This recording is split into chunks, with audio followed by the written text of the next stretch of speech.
많은 사람이 뇌는 나의 근원이며 모든 것을 결정한다고 생각한다.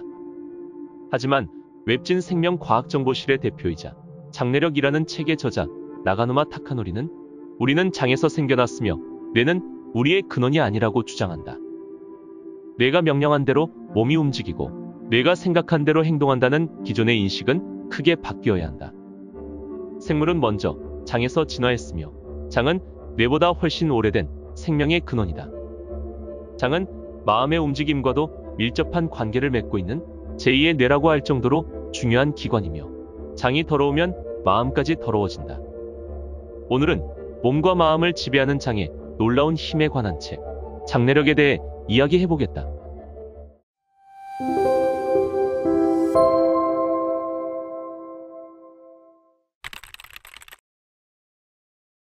심폐이식 수술을 받은 클레어 실비아라는 미국인 여성이 있다.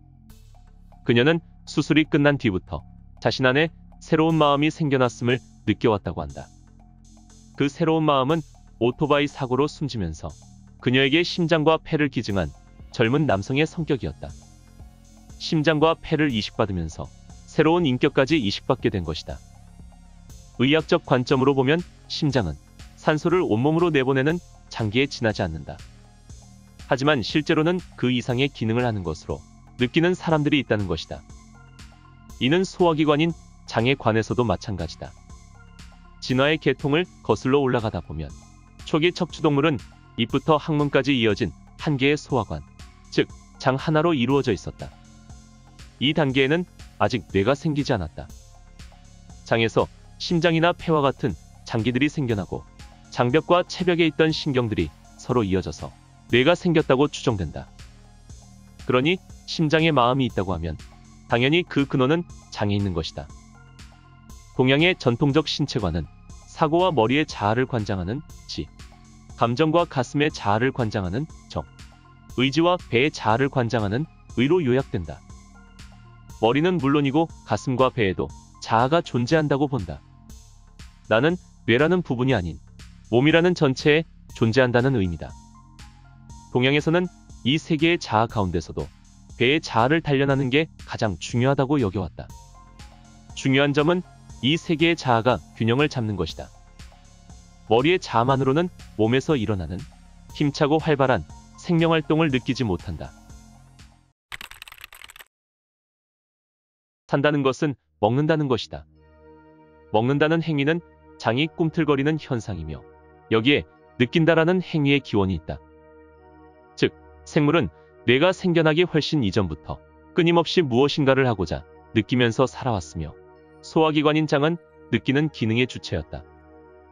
장은 마음의 근원이면서 음식물을 소화, 흡수, 배설하는 역할을 하기 때문에 우리가 먹는 음식이 신체 건강은 물론 정신 건강도 좌우한다고 말할 수 있다.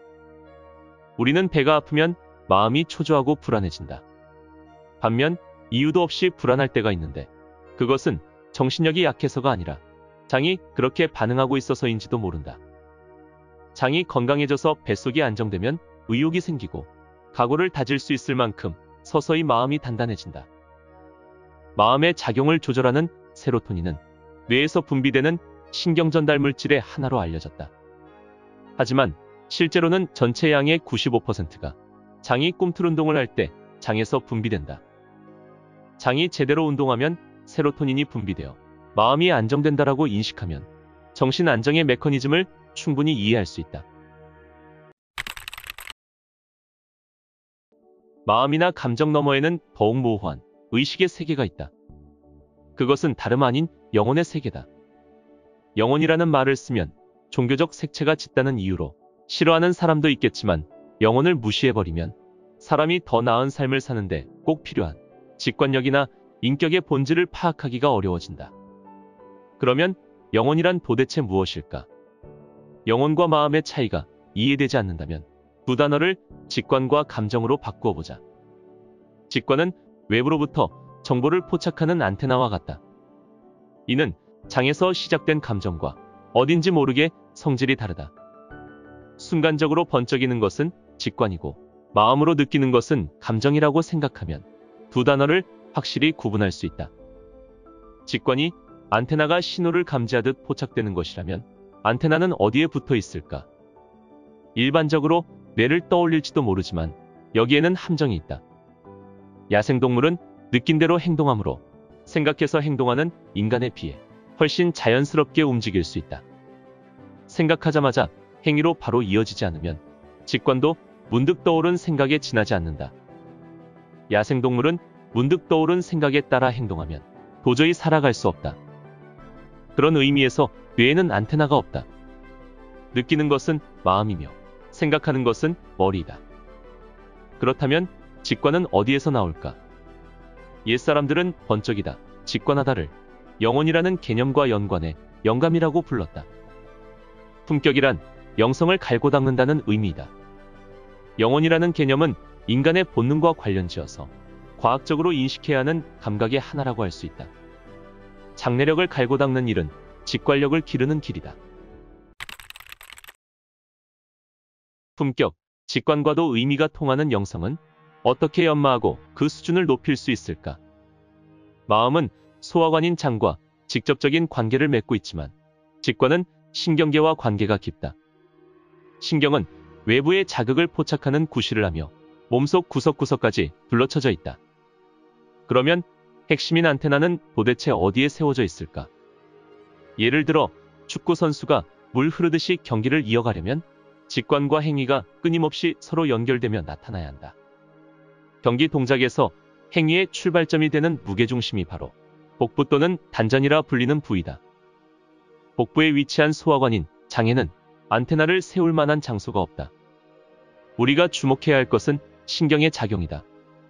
척추동물은 척추뼈를 따라서 중추신경이 뻗어 있는데 그 중에 우리 몸의 무게중심에 해당하는 엉치뼈에는 5쌍의 신경이, 끝부분인 꼬리뼈에는 1쌍의 신경이 있다. 우리 몸의 기능을 제대로 조사해보면 다음과 같은 역설이 자연스럽게 성립된다. 첫째, 뇌를 아무리 단련해도 직관이 연마되지 않는다. 둘째, 머리 쓰는 일을 그만두었을 때 비로소 직관이 생긴다. 동물은 꼬리로 직관을 포착한다. 인간도 동물과 마찬가지로 먼저 꼬리뼈로 정보를 포착하고 그것을 몸의 중심부인 배에 전하는 구조가 자연스러운 행위의 기본이다. 뇌가 직관을 인식해 어떤 행위인지 파악하는 것은 동작이 끝난 뒤의 일이다. 꼬리뼈에 남은 단 한 쌍의 신경은 그 자체가 직관의 본질을 일깨우는 상징이다. 뇌는 대상이 있기에 거기에서 무엇인가를 느낀다. 뇌는 무엇을 알아채고 무엇에 감동하는 것일까? 과학으로는 설명하기 힘들지만 동양에서는 이를 기라고 일컬으며 하나의 에너지로 인식한다. 우리는 다른 사람에게서 에너지 비슷한 무엇인가를 느끼고 그 사람의 가치를 나름대로 감지한다. 하지만 이런 가치는 과학적으로 검증될 수 없어서 뇌의 작용이라고 표현할 수밖에 없는 것이 현실이다. 일반적으로 좌선은 수행자가 번뇌에서 벗어나 깨달음을 구하는데 의의가 있으며 묵직한 무게중심을 낮춤으로써 수행자를 평안하게 하는 훈련이다. 고민을 만들어내는 원천인 뇌에서 벗어나 생물로서의 기원이 더욱 오래된 배에 의식의 중심을 내려놓는다. 바꾸어 말하면 좌선은 생물로서의 나를 기억해내는 수단이라고 할 수 있다. 우리는 가슴이나 복부에서 느끼기만 하지 고민 따위는 하지 않는다. 고민의 주체는 어디까지나 뇌다. 하지만 사람은 습관적으로 머리로 생각하기 때문에 고민의 주체가 자기 자신이라고 믿어버리곤 한다. 불교에는 무명이라는 용어가 있다. 무명은 마음을 어지럽히는 원인이다. 몸의 존재를 잊어버리고 뇌만 기능하는 현상도 무명이라 할 수 있다. 몸은 자연의 일부이다. 몸의 존재는 잊어버린 채 뇌만 기능한다는 것은 뇌만 이 세상에서 고립되어 있다는 의미이다. 무명에서 벗어나려면 뇌로 의식이 쏠린 상태를 알아차려서 의식의 중심을 신체의 중심에 맞추어야 한다. 이것이 좌선의 의미이며 중심을 맞추는 연습을 거듭하다 보면 직관의 회로와 연결되는 깨달음이라는 체험을 하게 된다. 중요한 점은 생물로서의 나와 연결되는 것이다. 내가 존재하는 세계와 연결되었다는 감각을 회복하는 것이다. 뇌는 나라는 존재를 가두고 있다. 그곳에는 외로움, 고민, 갈등이 항상 따라다닌다. 그런 자유롭지 못한 세계에서 벗어나려면 생물로서의 감각이 깃들여 있는 장을 깨끗하게 함으로써 활성화시켜 직관을 포착하기 쉬운 상태로 만들어야 한다. 생물로서의 나와 연결되는 것은 마음의 평안으로 이어져 당당하고 자신있게 살아가는 생명력의 원천이 된다. 인체가 보내는 신호에 귀를 기울이면 자신이 참으로 무엇을 바라는지 스스로 알 수 있다. 신체는 그러한 경고 신호를 받아들여야 하는 바탕이며 생각을 행동으로 바꾸는 귀중한 그릇이다.